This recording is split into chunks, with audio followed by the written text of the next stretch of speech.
നേപ്പാളിലുണ്ടായ അതിഭീകരമായ പ്രളയത്തിൽ 1468 പേരെ കാണാതായി. അതിൽ 290 പേരും ഇന്ത്യക്കാരാണെന്ന് കണക്ക്. തുള്ളി മഴ പോലും പെയ്യാത്ത ഒരു പകലാണ് ഹിമാലയത്തിൽ നിന്ന് കുത്തിയൊലിച്ചു വന്ന പ്രളയജലത്തിൽ നേപ്പാൾ ദുരന്തഭൂമിയായത്.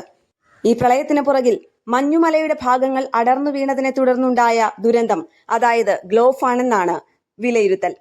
മഞ്ഞുരുകലും പ്രളയവും ഭീമാകാരമായ ഹിമപാതവും ചേർന്നുള്ള അവശിഷ്ട പ്രവാഹത്തെയാണ് ഇങ്ങനെ വിളിക്കുന്നത്.